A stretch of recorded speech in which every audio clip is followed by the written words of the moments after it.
Hello.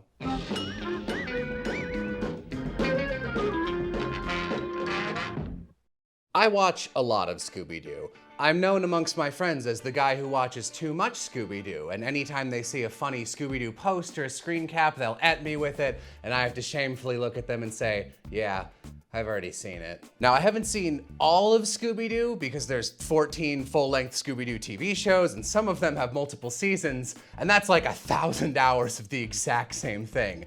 But I have seen a lot. I've seen all the movies, and there's 42 of them, so that's quite a bit. And oftentimes when I see a Scooby-Doo hot take, which is a sentence no one on earth has ever said, it's always the same one. And the one that comes up the most is that Fred is boring. In fact, that's not even really a hot take, it's kind of a common take, a cold take. And I'm here to tell you that that is not only unfair, but also demonstrably wrong and untrue. Fred is the best Scooby-Doo character, and I am here to prove it. And not only am I gonna prove that, I'm gonna tell you what makes the best and the worst Fred, Shaggy, Daphne, Velma, Dog, every single one of them. And by the end of this video, I am gonna present to you what the perfect Mystery Incorporated looks like. But why? Why do all that in a video about Fred? Well, to be completely honest, I got you to click on one video essay about Scooby-Doo, and I'm not gambling on that happening a second time, so I'm shooting my shot.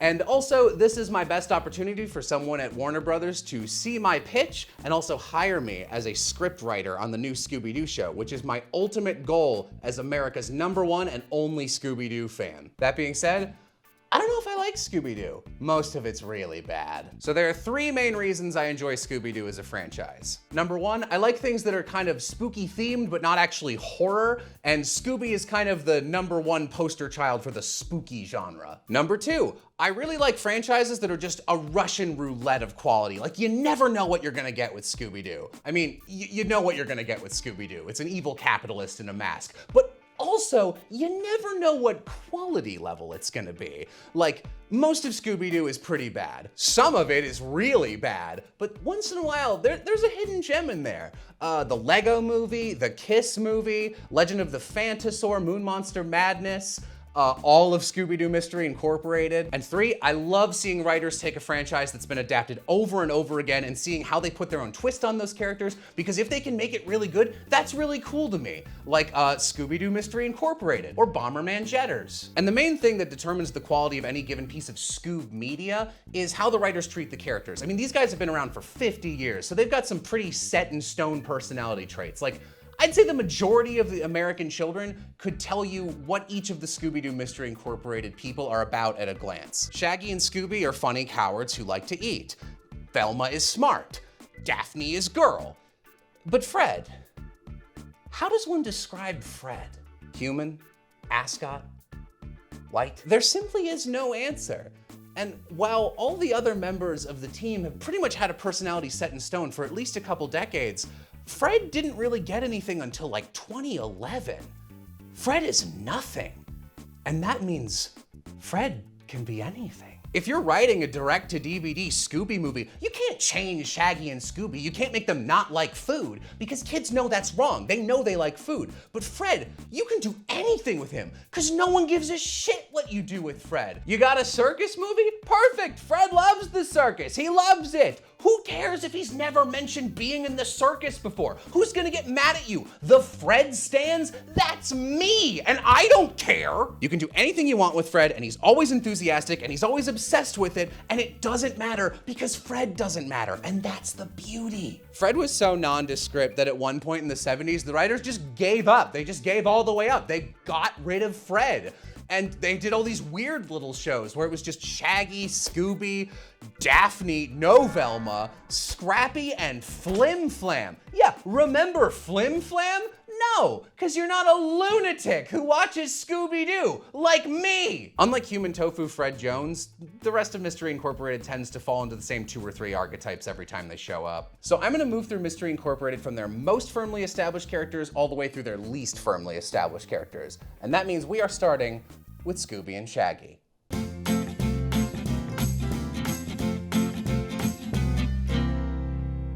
Yeah, in case it wasn't clear yet, I'm going for it in this video. So Shaggy and Scooby have this weird specific problem where they're so well established that sometimes the writers just don't even try. Shaggy and Scooby are 3 things. They're cowards, they like to eat, and they're funny.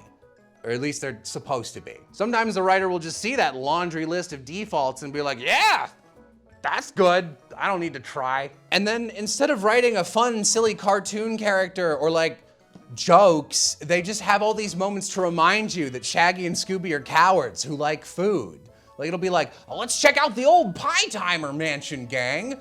And then Shaggy will be like, why would we look for ghosts when we can look for French toast? Yeah. And the writer will just be like, well, I'm done with that scene. Scene complete. Joke done. Maybe if you're lucky, you'll get one of those scenes where Shaggy has like a big sandwich and he closes his eyes to bite it, and then Scooby leans in and snakes it out from under him. I'm gonna go ahead and label those jokes as not funny. That's not to say these two aren't funny at all. They're just not funny 60% of the time, which is pretty bad. If I had to pick one problem that really ruins a Shaggy and a Scooby, it's that the writer will write the same character twice instead of writing two characters with a dynamic. It's just the same character 2 times, and one of them's a dog. Normally, if you have 2 comedy characters in a duo, they have a dynamic with each other. Like maybe one of them is silly and the other one is serious, or one is impulsive and the other one is like, oh no, think about what you're doing. Or maybe one of them is fat and one is skinny and they menace the Power Rangers. Classic stuff. Watching 2 identical characters who do and say the exact same things is not fun unless their names are Isaac and Miria. So if their make or break factor is what makes them work as a duo, then we need to look at them individually and ask what makes them different from each other. Let's talk about Scooby first, because I'm already dressed this way. Scooby is a very simple character, so he's usually the least interesting, and you know what, that's fine. He's the mascot for a dumb children's mystery show. He doesn't need to be complex, he just needs to be silly and likable. And that's the problem. He's usually not. So a lot of writers will try to make Scooby one of the funny characters, but in service of that, they tend to make him a bit of a jackass. He'll steal food from strangers, he'll do massive property damage, he's extremely rude to Shaggy, who's supposed to be his lifelong best friend, and then after he's eaten all the rations and blown up the pie factory, Mystery Incorporated is just like, oh, that's Scooby, isn't he such a funny dog? And it's like, no, he isn't. He's a menace. Okay, so full disclosure, in case it isn't immediately obvious, I'm not a dog person. I mean, okay, right now I am, but I grew up in this big extended family and everyone had a dog, and at some point, every single one of the dogs attacked and or bit me, usually on multiple occasions, and like, I would not provoke this, it would just happen.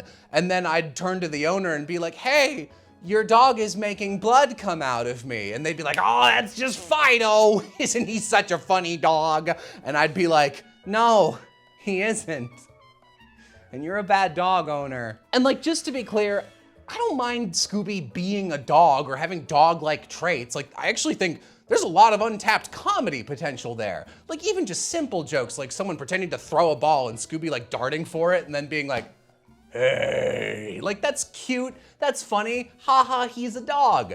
But there's a big difference between haha, he's a dog and haha, that's annoying. Like, yes, a dog might run around and chase cats while barking loudly, but I imagine that after the 3rd time the cat chasing sequence happens in Scooby-Doo and Zombie Island, most people watching aren't like, hooray, how funny. They're probably like, oh, this again. What makes this worse is that in older Scooby media, especially after the ghost has been caught and the sheriff or the mayor or the mariff or whoever comes on down, they're like, well, good work, Scooby. You're the best mystery solver in the whole world. Here, have a medal. Scooby, who has demonstrably done the least amount of work of anyone on the team. Meanwhile, you can just see all of the shit that Scooby set on fire in the background, and Velma's standing there bitterly, watching as they give another one of the medals she earned to a dog, like, 3 cheers for Scooby! I can't find a clip of this, but I'm pretty sure there's at least one moment in Scooby-Doo Mystery Incorporated where they're all getting meals as a reward or something, and the chef is like, and a nice bone for Scooby, and Scooby goes, don't patronize me. And it's very, very funny. That's the kind of dog humor I think is good. Speaking of Mystery Incorporated, the best version of Scooby that's ever existed is the one from Mystery Incorporated. He's the only time I've ever looked at Scooby and consciously thought, wow, I like Scooby. He's nice. I swear this whole video isn't just going to be me unsubtly pitching Scooby-Doo Mystery Incorporated to you, but like, that is gonna be a lot of it. Mystery Incorporated Scooby is really nice and weirdly emotionally available. Why can't I just be cold and heartless like other guys? Why must I feel? It's okay, Fred. Freddy, you're a special boy. In a setting where every character is so cynical and mean, he's the heart of the group. And yeah, he never wants to go into a haunted house. He's terrified of ghosts, but when the chips are down, he will do anything to save his friends. He fights demons, a Terminator version of himself. At one point, Shaggy is drafted, so he takes a combine and drives it through a fence in a military compound to rescue him. That is the kind of catastrophic dog action I can get behind. Fuck the US military. Scooby stands alone as this ultimate good in this otherwise mean-spirited Mystery Incorporated universe. He is the nicest character, and even though he's a bit of a klutz, he will do anything to help his friends. He is a good dog, and this is the best version of Scooby. So my pitch for a good Scooby is just make him nice. Just make him nice. He's not like a big dumb dog with a peanut for a brain, which is what they make him like 80% of the time. Scooby chasing small animals and barking at them is not funny and has never been funny. Ever. Stop doing it. Stop it.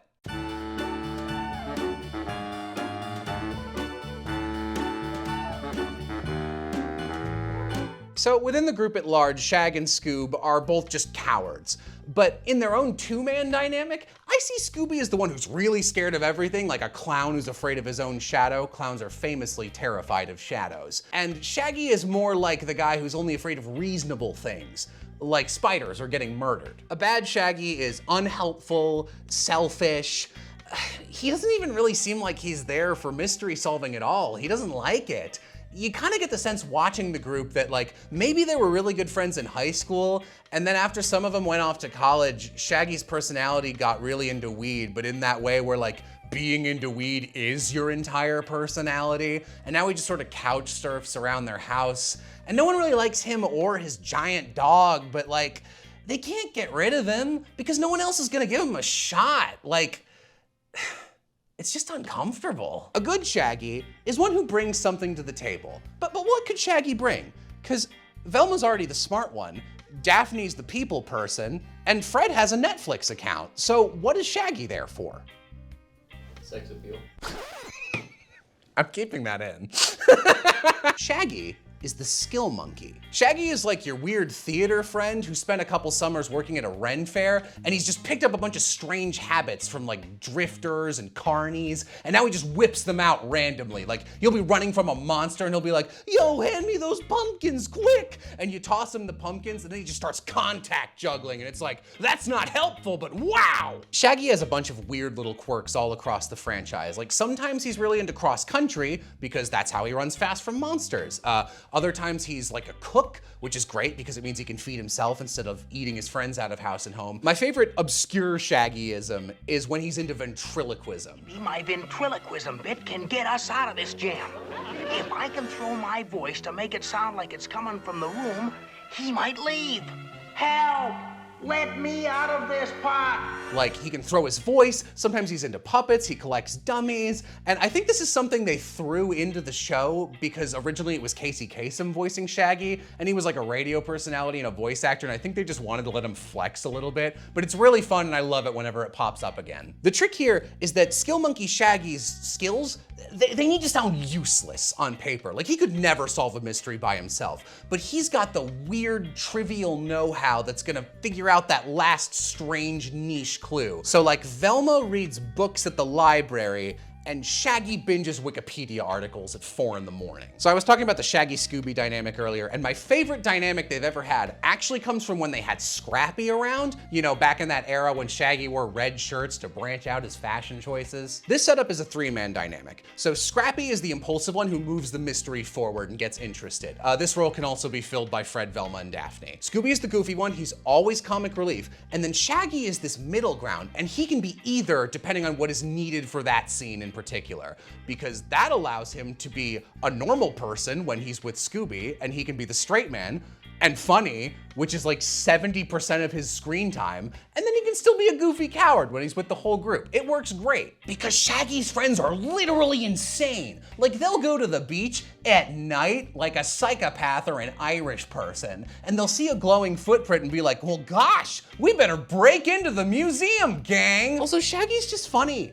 Like, a lot of Scooby-Doo writers just think, well, he's the funny one, I don't have to try. But like, no, he's actually really witty, especially in some of the older shows. He's so funny, he has so many good lines. I'm so scared. I wish I had a ham sandwich to calm my nerves. Well, what do you know? A ham sandwich.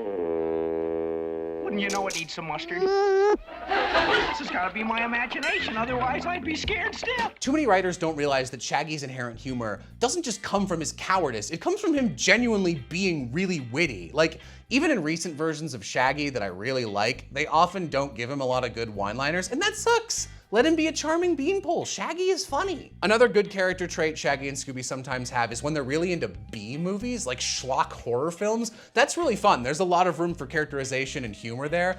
Sometimes it's because they want to get their adrenaline up. Sometimes it's because they've lived these things and they don't find it funny, so it's like weirdly escapism for them. And I love that. There's a lot of room for jokes there. Like, they can be poking fun at a movie where it's like, oh, we can totally see the wires on that ghost. And then at the end of the episode, the thing that's been terrifying them the whole time is using the exact same wire setup, and it's like, oh, oops. This also feeds into that whole weird, nerdy, pop culture stoner Shaggy vibe they've been throwing out the last couple of years. Like, Shaggy's always the one who actually recognizes the celebrity guest stars. Like, it's always Shaggy who's like, zoinks, you're Batmaner! Zoinks, it's celebrity guest chef Bobby Flay! And then Fred will be like, that's my uncle! And you'll be like, what? And it just moves on. One last note on Shaggy, and this is maybe the most important thing. Shaggy needs to be actually interested in mystery solving. I need to believe that he and Scooby, at least a little bit, really enjoy mysteries and solving stuff and hanging out with their friends. Because if they don't, then you're gonna slide right on back into terrible stoner friend Shaggy. And nobody wants that. Shaggy goes along with Mystery Incorporated because he genuinely enjoys the mysteries, and Scooby goes along with Shaggy because he loves Shaggy. That's the dynamic I want.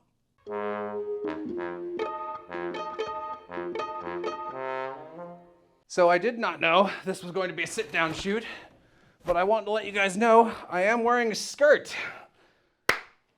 All right, let's go. Velma is maybe the trickiest character in Scooby-Doo because there's never really been that great of a Velma. Like, even a good Velma is kind of a mediocre Velma.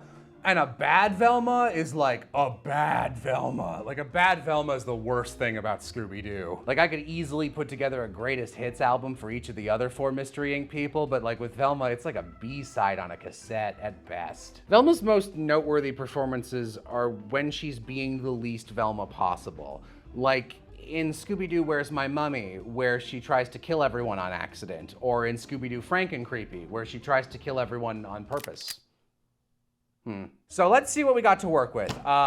Velma is smart and has glasses.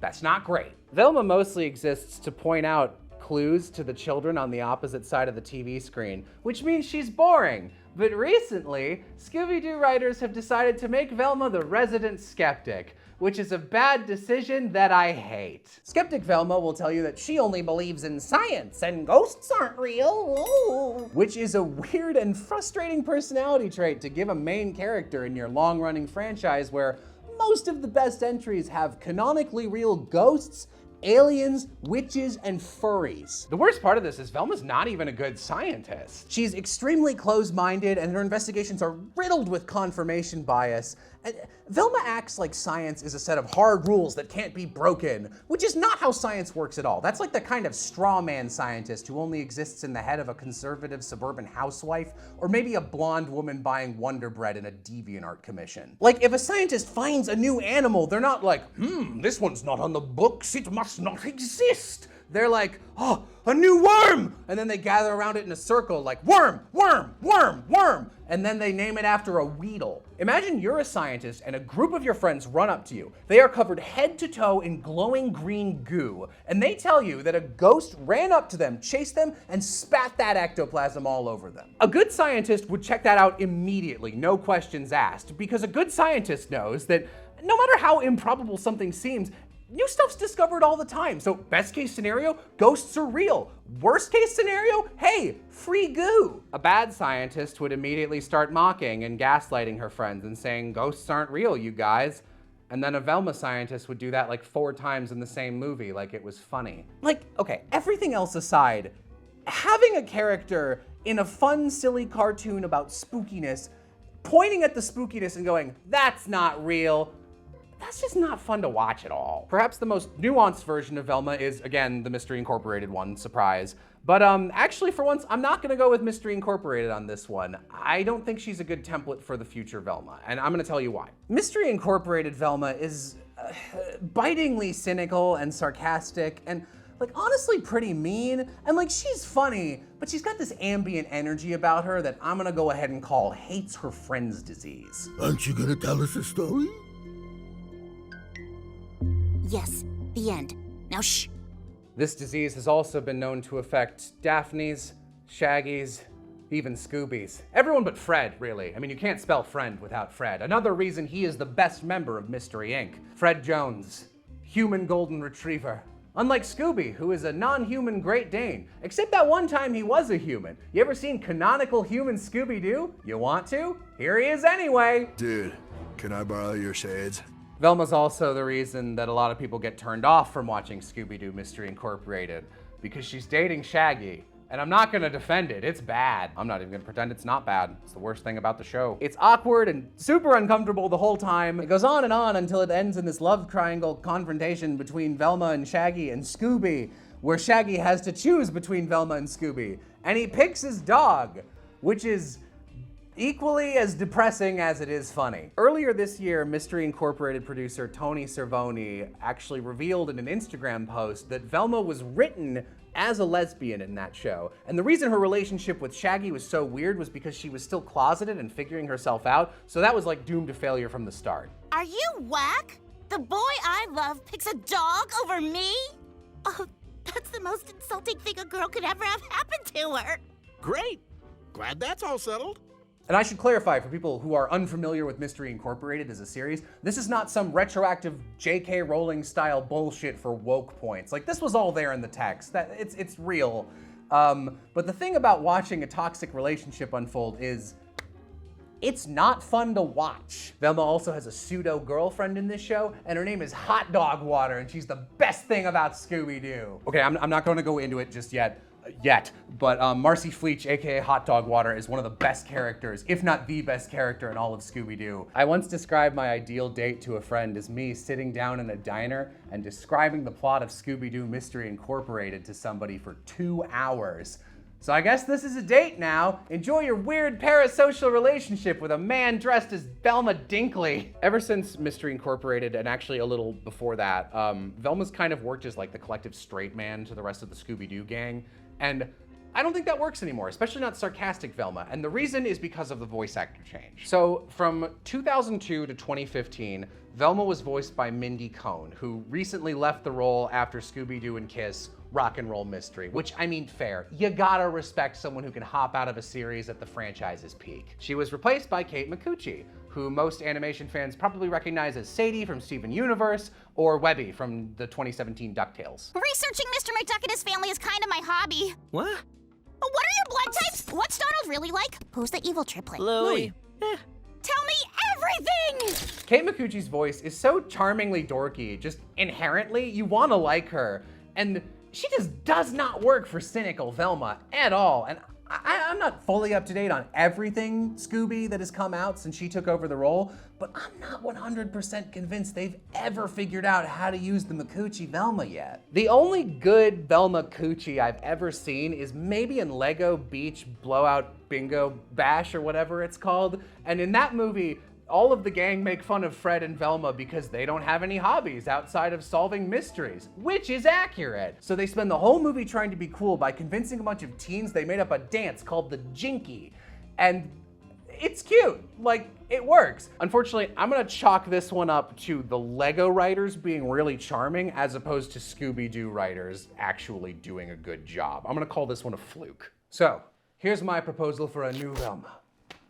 For once, we're gonna go in the total opposite direction of Mystery Incorporated. We're just gonna take this Velma and make her so dorky, you can't help but find her charming. I want this Velma to just be nonstop goofy. Like, she doesn't believe in ghosts, but she wants to believe. She wants to believe so bad. Her ghost interest is like between high school theater kid and Ryan Bergara, except unlike Ryan Bergara, she's not a giant coward. In fact, this Velma is just unscarable. She's so curious and wowed by the world around her that she just finds everything so interesting and fascinating. She just wanders through haunted houses, devil-may-care like a baby going across a Looney Tunes construction site. And sometimes it gets her into trouble, but it's fun. And she'll still be the smart one, but it's only book smarts. This Velma has the social graces of a bag of flour. She just has no idea what's going on at any given time. This means she can still lead the investigations, but also she gets ample opportunity to be funny. And that's great. I think the key to making this Velma work is that she never realizes she's out of her element. Like, Scooby-Doo's done dorky Velma for comedy before, but it doesn't work because it's that lazy Big Bang Theory sort of dork comedy where it's like, someone will say some entry-level nerd shit and she'll start fogging up her glasses like, oh, you know what a motherboard is? Jinkies! Like, that's her baseline for love? Come on. And then Daphne's like, Velma, in English. Also gonna go ahead and label those jokes as not funny. This hypothetical Velma only works if we're laughing with her, not at her, because she's just a dorky little ray of sunshine and she doesn't know what's going on, but she's having a good time with her friends and she loves it. This also lets us separate the smart character dynamic around Mystery Incorporated a little more evenly. So like, Velma has book smarts, Shaggy's got his weird trivia, Daphne's a people person, Scooby's emotionally intelligent, and as mentioned before, Fred has a Netflix account. Also, Velma's gay again. Bring hot dog water back.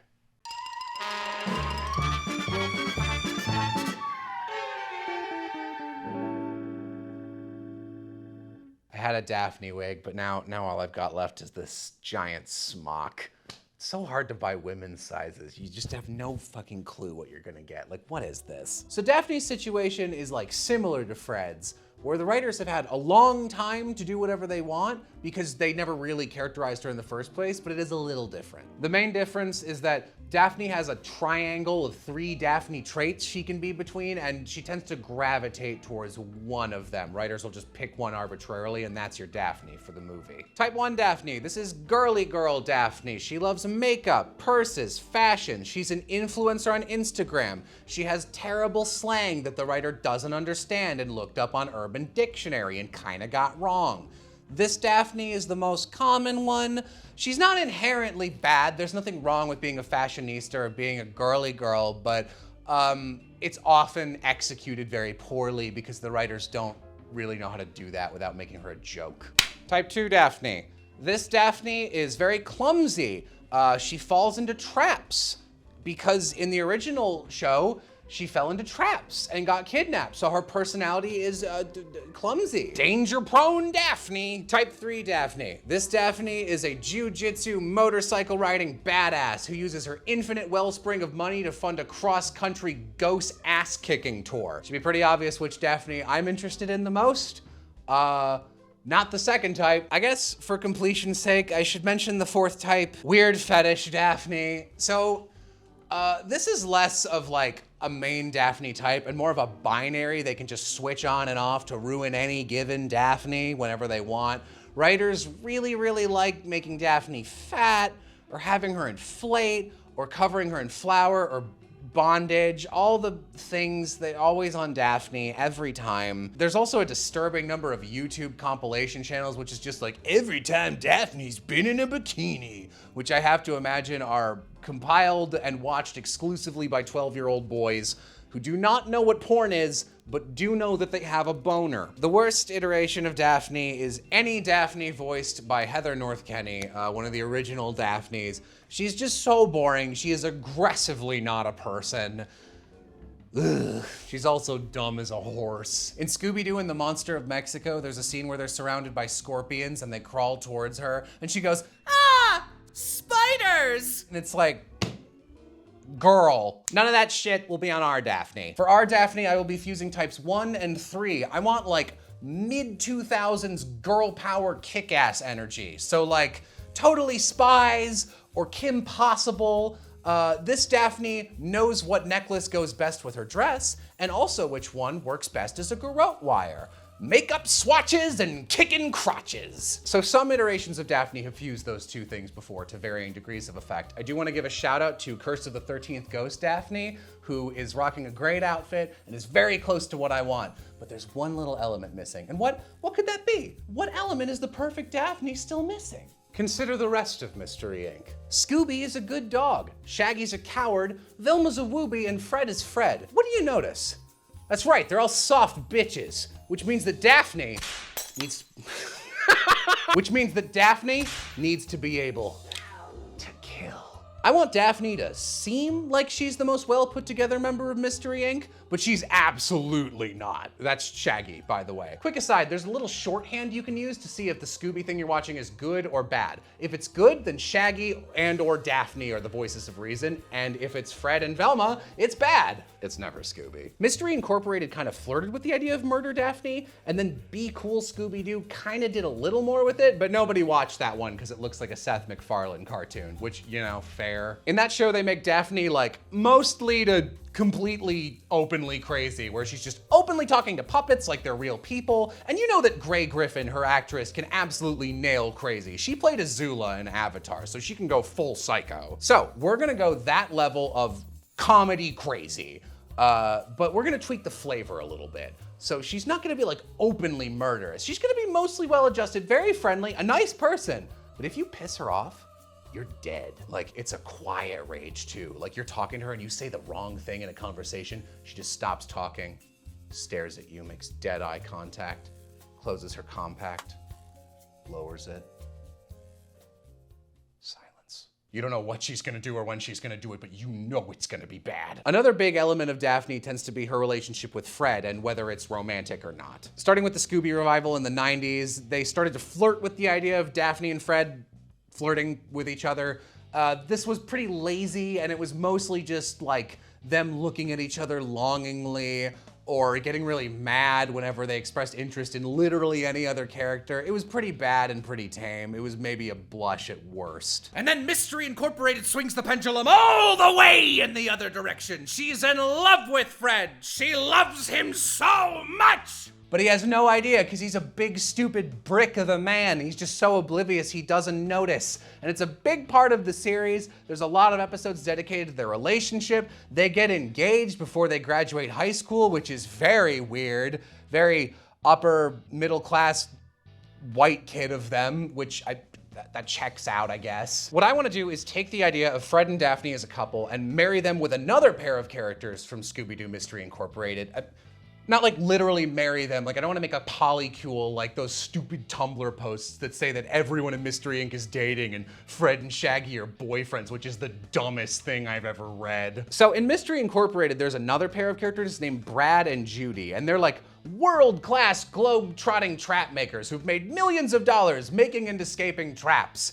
And like, I love their energy. Like, they're very deeply in love and very deeply weird. They finish each other's sentences. They're kind of creepy in that like Children of the Corn staring at you kind of way. I really love their energy. I want to take that lovey-dovey action dynamic couple thing they got going on and graft it onto Daphne and Fred. So from the very start of this hypothetical series, Fred and Daphne are dating. They're an extremely loving and supporting couple. They've been that way for as long as anyone can remember. There's no drama about it. It's not a will they or won't they. They just are. Weirdly, I think that this specifically would be really hard to pitch to a writer's room. In general, I think that television writers are really scared of writing healthy relationships because it's so easy to hook an audience on the drama of divorces and baggage and rocky relationships. But nobody ever wants to write about a healthy, loving couple, do they? Because that would mean you would need to write two characters who are both fleshed out as individuals, but also have a dynamic that brings them together, and they're better together, and they improve each other's being. And that's really hard. It's way easier to just have two hot people bicker for 90 minutes and kiss at the end of the movie, so nobody even bothers. This is the reason, by the way, that so many Hollywood movies have like a couple get together at the end of one film, then at the start of the sequel, it's like, oh, they're going through a rough patch, or they got divorced, or even lazier, one of them's just not a character in this movie. And it's just like, oh, I don't know, they're gone. It's usually the girl. This whole thing is so prevalent and so unendingly bad, especially in the mystery and true crime genres. Like, if I have to watch another show about a detective going through a messy divorce, or like worse yet, a detective who only communicates with his significant other by yelling at her, I am going to take a mallet and crack open the writer's skull. This is a Nick Pizzolatto call-out post and a threat. Anyway, Daphne and Fred will be together. They'll be a loving couple. I mean, I'm not gonna have them be married. That's ridiculous. They're like vaguely teenagers. No one should get married before they're 20.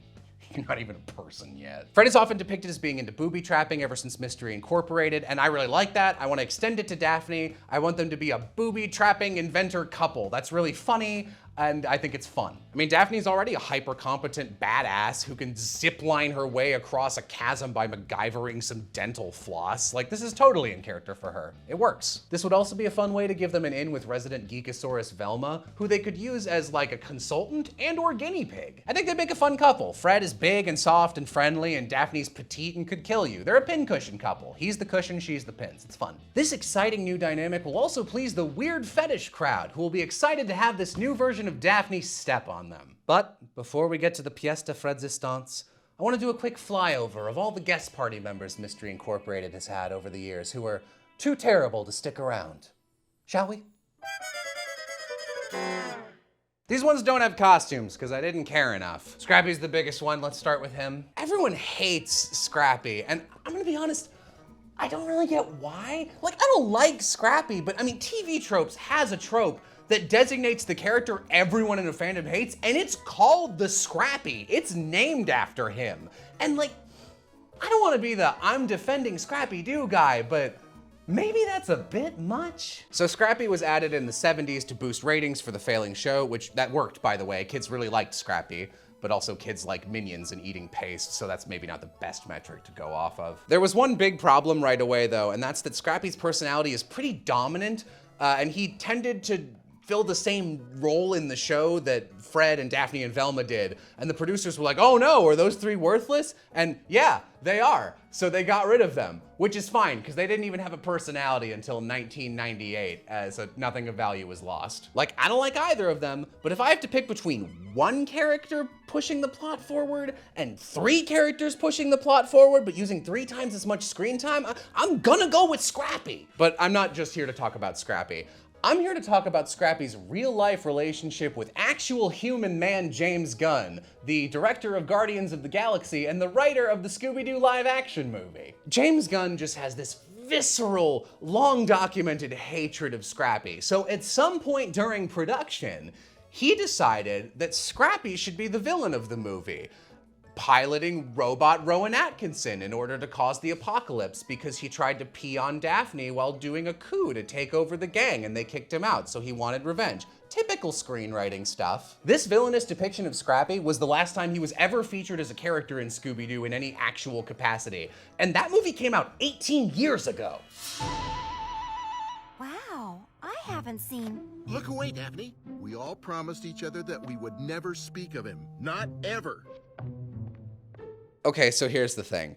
There's this rumor that I've heard multiple times from different sources, and I've tried to check if it's true, and I can't find anywhere that seems to imply that it is, so it's probably made up, but I think it's funny enough to share here anyway, so I'm just gonna spread it. Rumor has it that James Gunn specifically chose to make Scrappy the villain in this movie with the intention of making him seem so awful that everyone watching it would hate Scrappy and they would remove him from the franchise forever.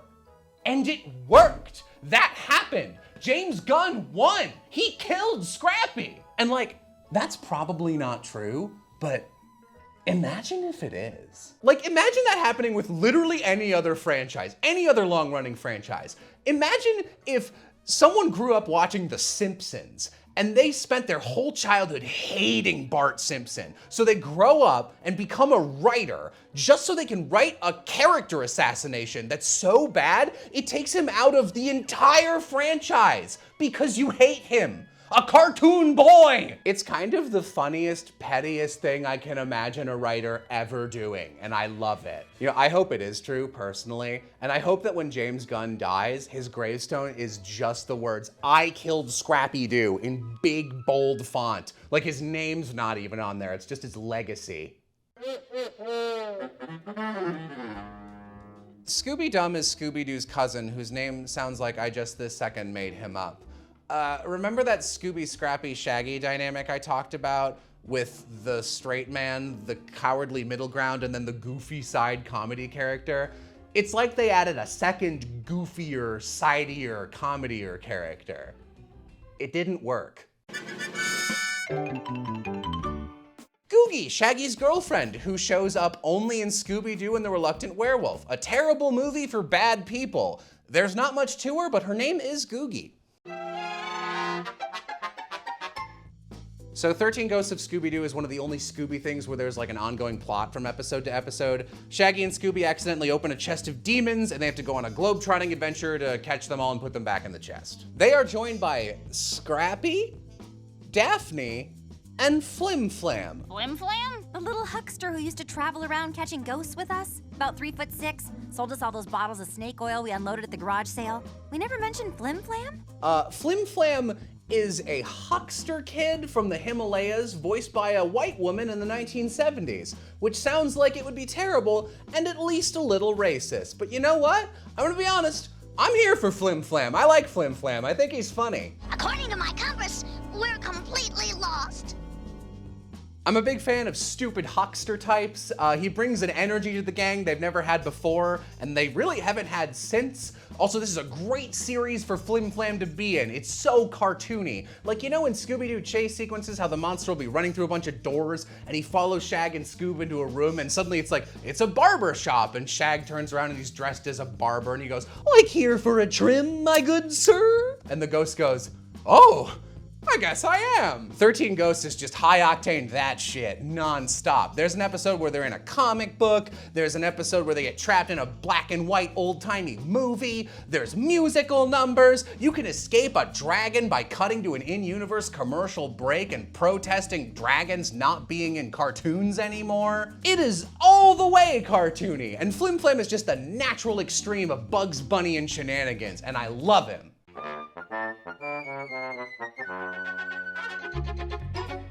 Also from 13 Ghosts of Scooby-Doo is Vincent Van Ghoul. Vincent Van Ghoul is played by actual real-life Vincent Price, just hamming it up, and it's excellent. He's just a delight. Just like me. He's got all these insane powers, and usually he's like a Zordon-type crystal ball kind of head who guides the gang on their adventures. Other times he engages in wizard duels, and then sometimes he's just crashing on their couch for a couple weeks and being a terrible house guest and they hate him. He's great. Vincent also appears in Mystery Incorporated as a recurring side character. In this version, he is a terrible B-movie actor who is very foppish and entirely pathetic, and he's played by Maurice LaMarche, who I love. And Shaggy and Scooby are a big fan of his movies. He also gives us this exchange. But I care about you.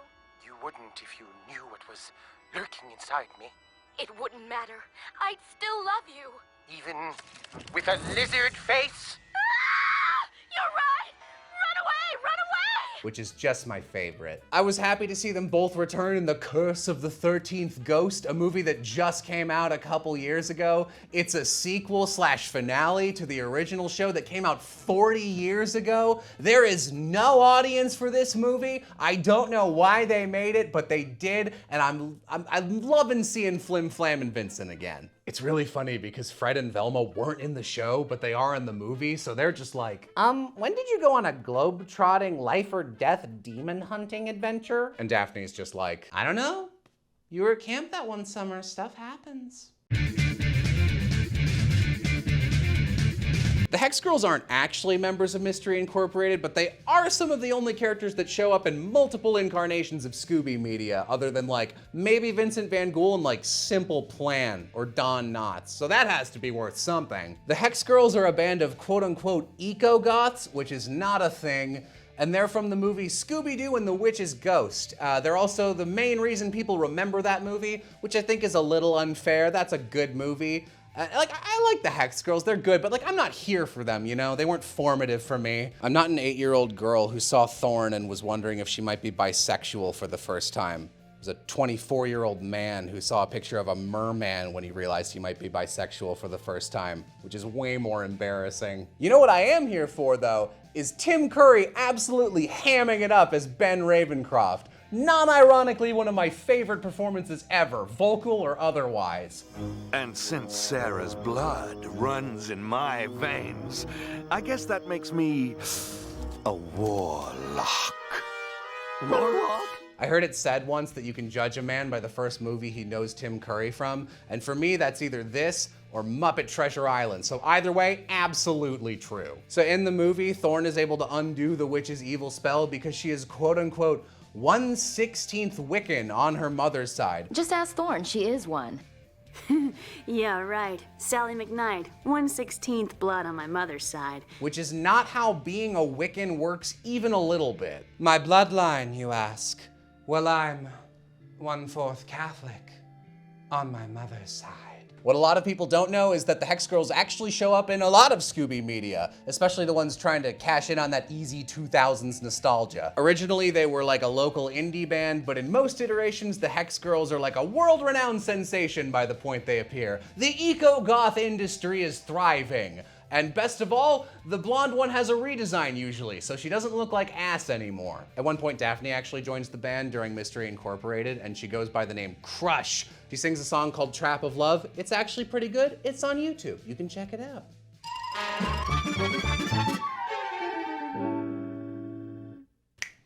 You should watch The Ghost and Mr. Chicken. It's a pretty good movie.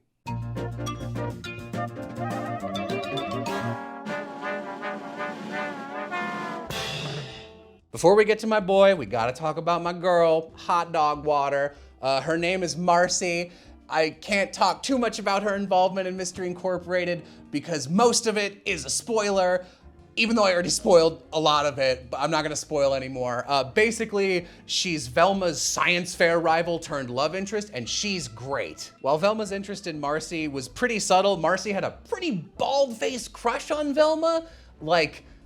In the normal opening, Daphne's holding this heart-shaped photo of Fred and she's got it to her chest. For a couple episodes, Marcy's there instead of Daphne, and she's holding the same heart-shaped photo, but it's of Velma, which is pretty blatant for 2013. For the record, I just want to point out that this lesbian cartoon finale came out 2 years before Legend of Korra's, and this show actually managed to be good. So take that. I am absolutely here for bringing back Marcy Fleech and give Linda Cardellini more voice work. She's so good at it. She's good in literally every role I've ever seen her in. That woman was in Bone Chillers, which is like Goosebumps on acid, both battery and LSD.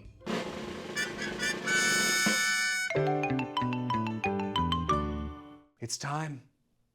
Fred is a himbo. Fred is just the dumbest man. Fred has the brain of a tadpole and the body of a fridge. So Fred was boring as sin for a long time. And then the Mystery Incorporated team comes in and they're like, all right, we gotta revamp this whole show. We gotta punch up all the characters. What do we do with Fred? And they just had no idea. Because what do you do with Fred? What do you extrapolate from 1960s Fred? He drives the mystery machine? I don't know.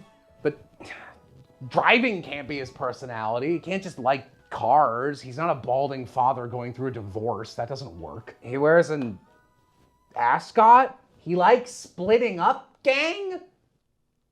He's the one who sets up the booby traps. He sets the booby traps to catch the ghost. He can light the booby traps. He's a trap guy. So they just went insane and went 250% into this trap making thing. Like, it's this hobby no one else in the world has. No one in real life does this. It's not even a hunting thing. He doesn't even trap animals. He just makes booby traps, gets stuck in them, gets out of them. It's not even a sex thing. I don't think Fred knows what sex is. I think he imagines you throw a net up in the air and hope you trap a stork. Man, they leaned into this, and man, is it funny. And after that shit, it was open season on Fred, baby. You could do whatever you wanted to Fred. There was nowhere to go but up! You can do anything with Fred, and it doesn't matter. You need an astronaut joke for your astronaut movie? Fred could do that. Fred likes astronauts. He loves astronauts. He's a big astronaut guy. He's a big-ass man. You want him to be obsessed with the mystery machine and cry over its repeated comedic death? He can do that. You want him to be really in love with two astronauts just for the sake of a gag? That's fine. You can do whatever you want. There are no rules. Fred is a lawless god in a forsaken land. But for a new hypothetical Fred, you can't just change him every time you need a new joke or every time you need a new crappy movie. It has to be one consistent Fred. I have to make the perfect Fred. The perfect Fred. Imagine. So, my pitch for a slightly better Fred, if I may fly so close to the sun with my wax wings, is to make him nice, make him dumb, make him so dumb, dumber than Scooby, no thoughts, head empty, his hollow skull is filled with naught but sunshine. Everything Fred does, he does in an attempt to make somebody else happy. And sure, sometimes he screws up, but it's never out of malice. There's not a malicious bone in his perfect Tonka truck body. He is not capable of wrong, only of oops. We can keep his love for the mystery machine. We can keep his love for strange booby-trap devices, but the only real requirement, the only true requirement for Fred is kindness. Unending, universal kindness. You might have seen a Tumblr post going around the last few years about the catchphrases of Mystery Inc. Scooby says ruh-roh, Shaggy says zoinks, Velma says jinkies, and Daphne says jeepers. What does Fred say? The post posits that Fred says fuck. Calumny. Lies and slander. Fred would not say fuck. Nary a fuck has passed our perfect boy's lips. No. Instead, I propose the following for Fred's catchphrase. One last change for the perfect Fred. He is now a treasure hunter, so that Frank Welker may say treasure like an alien as many times as he wants. Thank you. Good night, and good scooping. And they're carrying treasures from the pyramid. Before the treasures are smuggled out of the country. The stolen treasures. Fun fact, if you're ever playing a trivia game, Shaggy's full name is Norville Rogers. It's like Orville, but with an N in front of it. Like, no, don't name him Orville, but shorten to Norville.